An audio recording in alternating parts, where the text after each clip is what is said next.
The case of Nolan Wells has entered a new and more complicated phase. What started as a search for a missing 18-year-old on a remote Mississippi barrier island has grown into a federal matter, a family's public fight for transparency, and now, the first extended account from someone who was actually there. Between a formal statement from the FBI's Jackson field office and a friend finally speaking at length about what happened in Nolan's final hours, there is more on the record now than at almost any point since his body was recovered. But more information hasn't necessarily meant more clarity.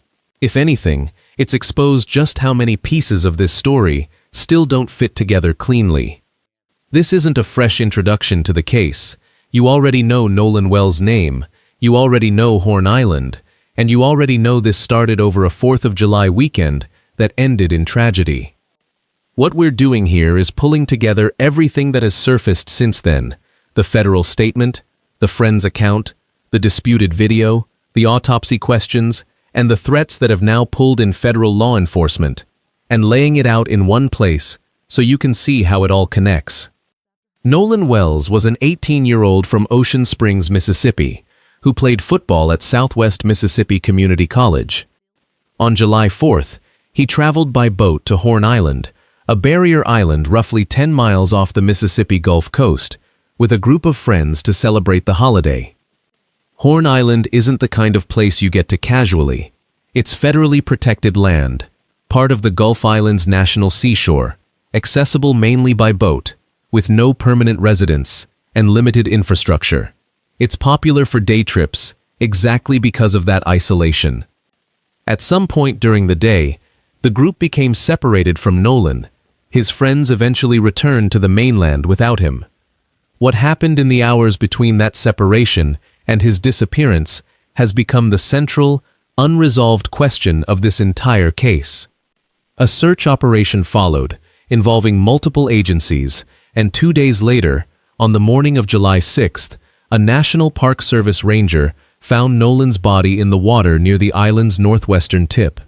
Since then, the investigation has been led by the Jackson County Sheriff's Office, under Sheriff John Ledbetter. Ledbetter has said publicly that he suspects Nolan may have drowned, but has been careful, repeatedly, to stress that this remains an open, active investigation, and that no final determination has been made. The Jackson County coroner, Bruce Lind, has echoed that caution.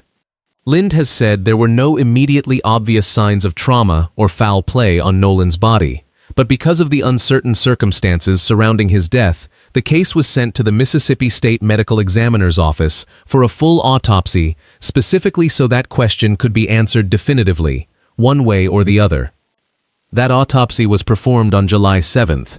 As of now, the results, including the toxicology component, which typically takes several weeks to process through outside laboratories, have not been publicly released. A separate, independent autopsy was also commissioned by Nolan's family, funded by former NFL quarterback Colin Kaepernick. Those results have also not been made public. So despite everything else that has emerged in this case, the most basic forensic question, what actually killed Nolan Wells, remains officially unanswered more than 2 weeks after his body was recovered. That gap, more than anything else, is what has kept this story burning. In the absence of an official cause of death, every other detail, every video clip, every social media post, every friend's account, has been forced to carry more weight than it probably should. And that's exactly the environment the FBI's involvement, and now Tracestin Shepherd's public statements, have landed in. Let's deal directly with the FBI piece, because it's easy to hear the FBI is involved and assume that means something it doesn't. The FBI's Jackson field office released a statement addressing its role in this case, and it's worth being precise about what it actually says. The Bureau confirmed that it has assisted with certain aspects of the investigation, and that federal tools and partnerships have been valuable to the Jackson County Sheriff's Office. But the statement is explicit that JCSO is leading and will continue to lead the investigation. The FBI describes this as a routine extension of a long-standing working relationship between Jackson County and the Bureau. the kind of collaboration that happens regularly on complex cases, not a signal that the case has been federalized or taken over. Sheriff Ledbetter has backed this up directly, telling a local ABC affiliate that FBI involvement isn't unusual here, partly because Horn Island itself sits on federal land, which naturally brings federal agencies into the picture for anything that happens there.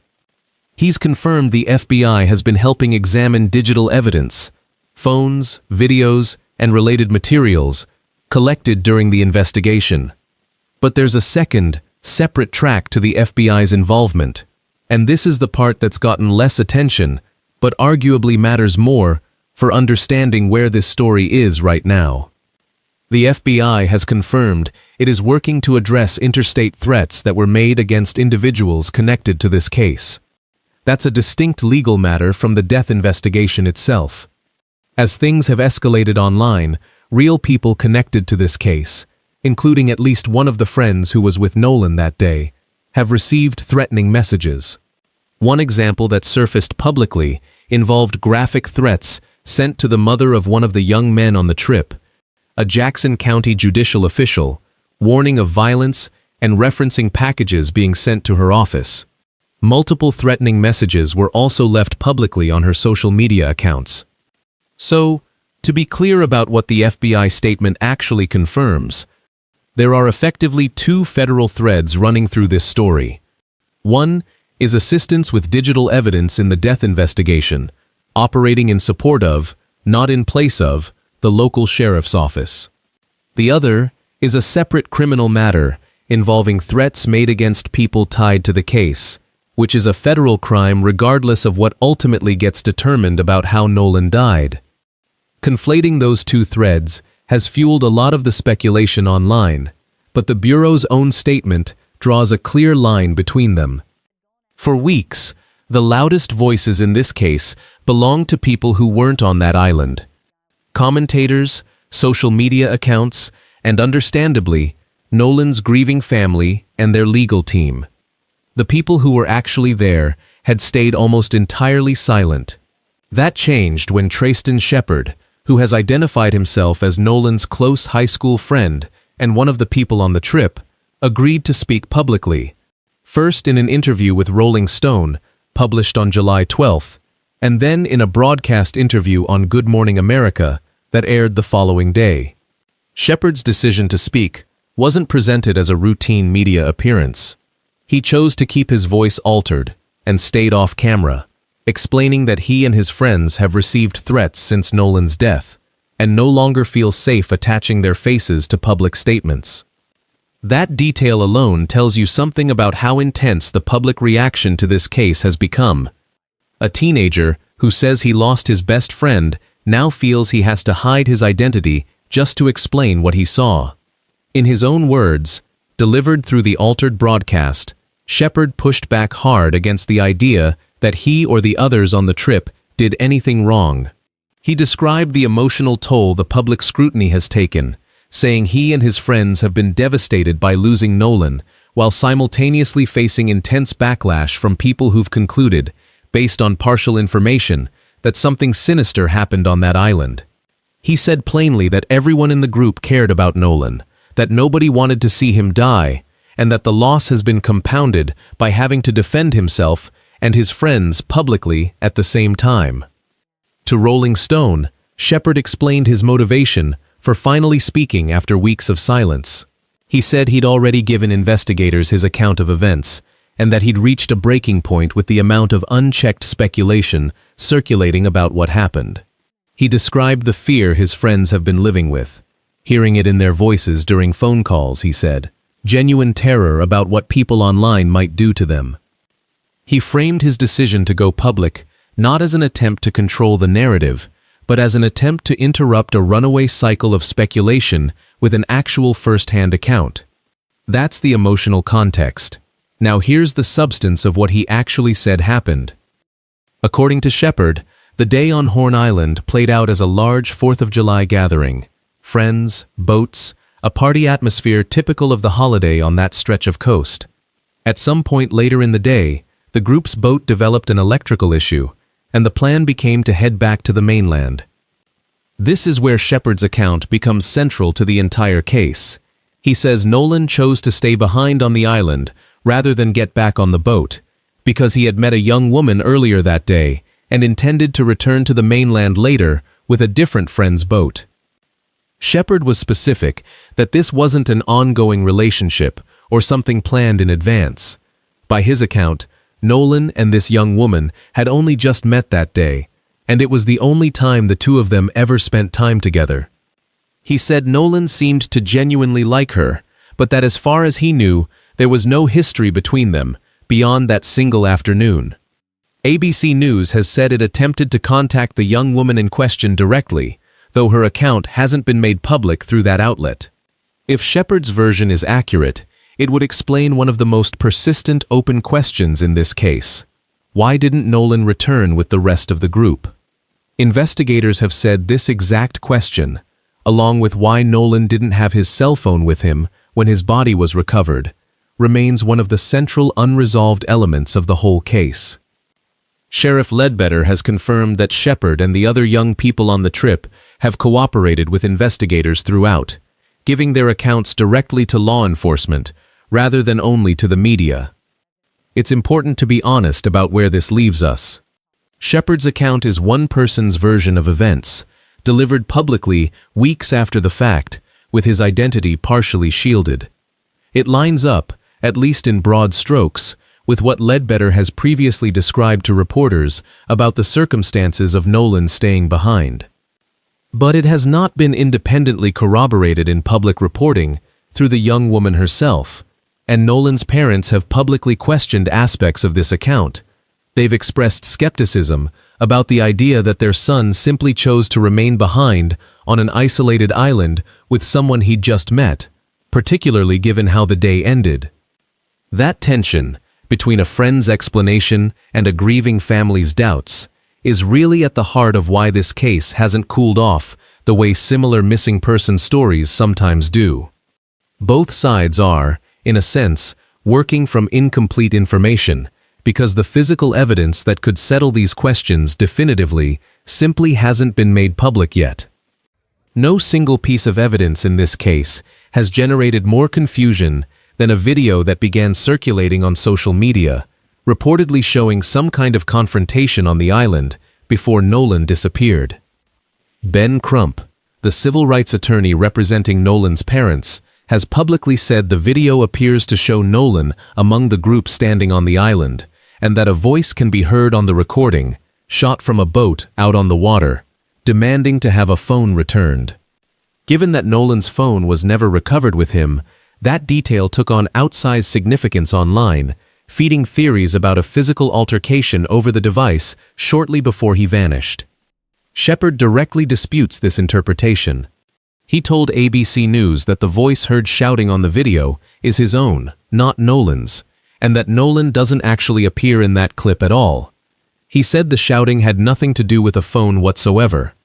According to Shepherd, what's actually being captured is him yelling at people who were physically restraining him, asking them to let him off the boat so that he could go back and continue an unrelated altercation on the island. That's a materially different explanation than the one the family's legal team has offered. Not a dispute over what was said, but a dispute over whose voice it even is, and what the conflict was about in the first place. This is precisely the kind of contradiction that fuels ongoing speculation, and it's also exactly the kind of detail authorities have said they need concrete, unaltered evidence to sort through, not competing verbal accounts. Investigators have specifically requested that anyone with original, unedited photos or video from July 4th, particularly anything showing altercations or anything believed to include Nolan, turn that material over directly, rather than relying on versions that have already been edited, cropped, or recirculated online. That request matters because a second piece of viral misinformation has already muddied the waters once. A photo from an Instagram post showing Nolan at a pool party surrounded by a group of people spread online with claims that it had been taken after his disappearance. Some posts framed it as proof he'd made it off the island alive and that his body had somehow been staged afterward. Shepherd has confirmed that photo was actually taken more than a week earlier, on June 27th, at a completely unrelated gathering. It had nothing to do with July 4th at all. That single mistaken timeline produced some of the more extreme theories that circulated about this case, and it's a useful reminder of how quickly an authentic piece of media, stripped of its actual context, can be twisted into something it never was. Even setting aside the disputed video, there are still structural gaps in the public timeline that investigators haven't fully addressed. One of the more significant details to emerge is the gap in the emergency response itself. A friend of Nolan's reportedly placed a call to the Coast Guard around 11 o'clock at night on July 4th, raising the alarm that he was missing. But according to reporting on the case, the Jackson County Sheriff's Office didn't formally request Coast Guard assistance until around noon the following day. A gap of roughly 13 hours between the initial alarm and the formal request for federal search assistance. That gap has drawn scrutiny from advocacy groups and from the family directly, and additional details about exactly what happened during those hours are still being gathered and have not been fully explained publicly. This is one of the reasons the family, through Crump, along with civil rights figures like Reverend Al Sharpton, held a press conference specifically calling for what they described as a full, transparent, and urgent investigation. The Congressional Black Caucus has also weighed in publicly, issuing a statement backing the family's calls for transparency and stating that too many questions remain unanswered, and that the Wells family, the Mississippi community, and the broader public deserve a complete and timely accounting of what happened. None of this amounts to a public accusation of wrongdoing against any specific individual by these officials. It's a call for the process to move quickly and openly, given how much time has already passed without a determined cause of death. One update that's generated a fair amount of confusion online concerns the announcement that the completed investigation will be presented to a grand jury. Following a meeting between Nolan's family, Crump, and Jackson County District Attorney Angel Myers McElrath, it was confirmed that once the sheriff's investigation is complete, the findings will be presented to a grand jury. Crump described the meeting as respectful, with both sides being candid during the discussion. As part of that meeting, an agreement was reportedly reached for a joint review of Nolan's cell phone data, with Crump's team and law enforcement both involved in examining what's found. It's worth being precise here, because grand jury can sound like confirmation that criminal charges are coming. Local officials have been clear that this is standard operating procedure in Mississippi for any death that isn't classified as natural. It doesn't, on its own, indicate that investigators suspect criminal activity. The district attorney's office has described the case as being treated as a priority, and has said that upon conclusion of the investigation, the findings will go before the grand jury as they would with any similar case. In other words, this step tells us the process is moving forward in the way it's supposed to, but it does not tell us what conclusion, if any, that process will reach. Amid all of the investigative back and forth, it's easy to lose sight of the fact that this is, first and foremost, a family burying their 18-year-old son. Nolan's mother, Christine Wansley, announced that funeral services would be held at Center Point Church in Ocean Springs, with visitation beginning in the morning and services following immediately after. That location came after officials indicated the funeral would not be held at the Coast Coliseum, as had initially been expected. Two public figures stepped in during this process, in ways that drew their own attention. Filmmaker and actor Tyler Perry paid for Nolan's funeral expenses. In a statement explaining that decision, Perry said it was personal for him, that he understood what it's like to not have the answers loved ones so desperately need. Separately, former NFL quarterback Colin Kaepernick funded the independent autopsy the family commissioned, a step they took specifically because they wanted a second, separate medical assessment of how Nolan died, distinct from the official state examiner's findings. Both gestures reflect just how far this story has traveled, beyond Ocean Springs and the Mississippi Gulf Coast, pulling in national figures, civil rights organizations, and now federal law enforcement, around the death of one teenager on a boat trip that was never supposed to end this way. It's worth stepping back and being completely honest about where this stands, because that's more useful than pretending there's a clean narrative here. We know Nolan Wells went to Horn Island with friends on July 4th and didn't return with them. We know his body was recovered 2 days later, in the water near the island. We know the coroner found no obvious signs of trauma on initial examination, but that the case was still sent for a full state autopsy, specifically because the circumstances were unusual enough to warrant it. We know that autopsy, along with a separate independent one, has been completed but not publicly released, and toxicology results are still pending. We know the FBI is assisting with digital evidence in the death investigation, while local authorities remain firmly in charge of that investigation, and that the FBI is separately pursuing federal threat cases against people who've sent threatening messages to individuals connected to this story. We know Tracestin Shepherd has now given his account, on the record, explaining why Nolan stayed behind and disputing the interpretation of the viral video, and we know the case will eventually go before a grand jury, as is standard for any death of this nature in Mississippi. What we don't know is still, in some ways, the most important part. We don't know the official cause and manner of Nolan's death. We don't have full, independently confirmed detail on the roughly 13-hour gap between the initial Coast Guard call and the formal search request. We don't have public confirmation from the young woman Nolan reportedly stayed behind for. And we don't know what, if anything, the completed investigation will ultimately present to that grand jury. Sheriff Ledbetter has said something worth repeating here, because it applies to almost everyone watching this case unfold in real time. People want answers immediately, but getting accurate information takes real time and careful work. A CNN law enforcement analyst reviewing the case echoed that same caution, saying that jumping to conclusions before the autopsy results and full investigative findings are released does a disservice to Nolan's family, regardless of which direction those conclusions lean. That's really the through line of everything that's happened over these past few weeks. Every new piece of information, the FBI statement, Shepherd's interviews, the grand jury announcement, has added detail without providing resolution. This case isn't over. It's not close to over. And anyone who tells you they know exactly what happened to Nolan Wells on Horn Island, before the medical examiner's office and the sheriff's investigation have said so themselves, is speculating, not reporting.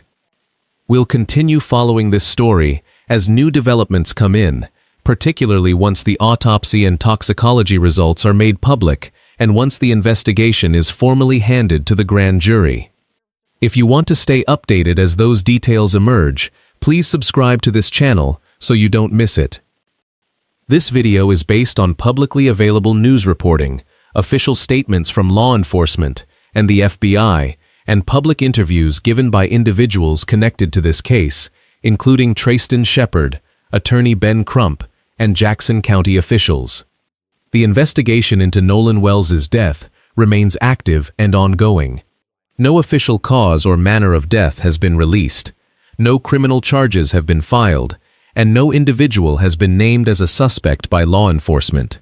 Statements made by friends, family members, and legal representatives reflect their own accounts and opinions and should not be treated as confirmed fact. This video does not accuse any person of wrongdoing and is intended solely to summarize information that has already been reported publicly. Viewers should refer to official statements from the Jackson County Sheriff's Office, the Mississippi State Medical Examiner, and the FBI for the most accurate and current information as this case develops.